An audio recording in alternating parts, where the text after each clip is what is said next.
Kita nggak minta, tiba-tiba kita dikasih, dipinjemin katanya. Enak banget gak?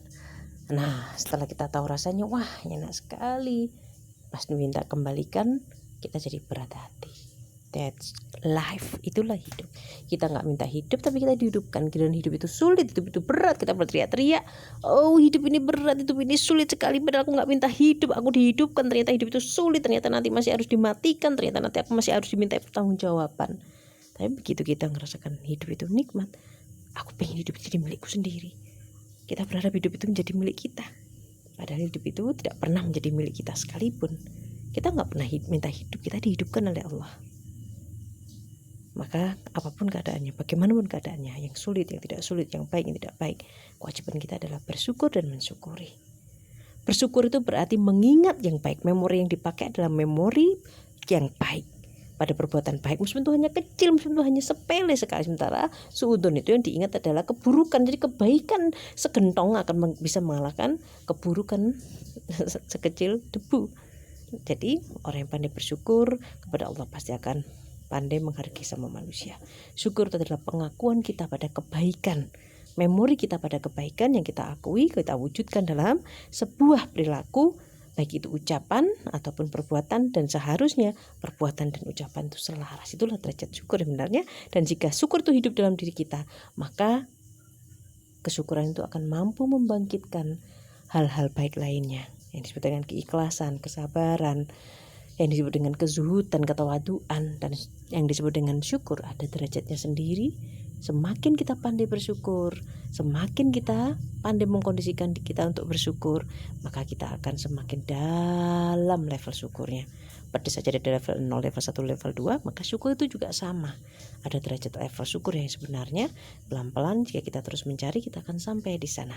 Syukur itu bukan sesuatu yang terjadi begitu saja, tapi syukur itu sesuatu yang harus dicari, harus diusahakan, dikais-kais dari semua perasaan kita. Ini masakan enak banget, iya enak banget, tapi kita nggak pernah peduli sama yang masak. Kita nggak pernah bilang terima kasih sama yang masak. Itu namanya egois, namanya tidak tahu diri, namanya tidak tahu terima kasih. Ketika kita hanya menikmati tanpa kita peduli dari mana asalnya, seperti apa prosesnya, maka itu namanya tidak pandai bersyukur. Yang tidak pandai bersyukur kepada Allah pasti tidak pandai bersyukur kepada manusia, tidak akan mampu menghargai pada manusia. Pasti kepada sesama manusia penghargaannya paling buruk, sekedar memberi sorot mata yang baik, sekedar memaafkan dengan ingatan, oh iya orang ini berbuat baik, dia khilaf. Oh iya, berbuat baik bukan memaafkan, berbuat baik bukan berarti kita menerima begitu saja perbuatan salahnya, bukan. Tapi di dalam hati kita masih tumbuh rasa hormat, bukan mencaci maki, wah ceneo memang dasar orang itu gitu. Dulunya aja kok gini. Nah, tidak akan mencacat kemana-mana. Itu mampu menegakkan kebaikan, terus hidup, bukan berpindah hati dari satu hati ke hati yang lain. Jika kau sakit akan pergi, itu tanda-tanda orang tidak bersyukur. Hatinya melompat-lompat kayak kodok. Hari ini ketika dibaiki baik, ketika besok tidak dibaiki maka tidak baik. Kita bilang, loh memang dia sekarang gini, loh ya tapi kemarin kan dia sudah baik. Nah itulah, pada Allah pun juga sama. Semakin kita menghargai hal kecil, urut-urut opil membersihkan hidung nikmat banget. Sekedar bisa kentut, bisa cepuk, itu nikmat sekali. Kita mensyukuri hal kecil, wah sekedar makan nasi sama sambal itu enak banget, nasi sama kerupuk enak banget. Malu kita pada Allah. Rasa syukur itu akan menundukkan rasa malu. Semakin tinggi rasa malu, karena malu itu sebagian dari iman, maka semakin kita mampu menahan diri dari berbuat baik. Katanya jajan terus, katanya beli ini beli itu. Lawang kemarin loh, aku sudah jajan ini malu sama Allah melihat. Tadi pagi loh aku sudah sarapan, sudah makan nasi, kok aku sih kepingin nyemil. Rasa malu semakin kuat, sebagaimana yang dilakukan Rasulullah. Malu adalah sebagian dari iman. Mari kita cari rasa malu kita, mari kita kumpulkan rasa malu kita, mari kita kais rasa malu kita.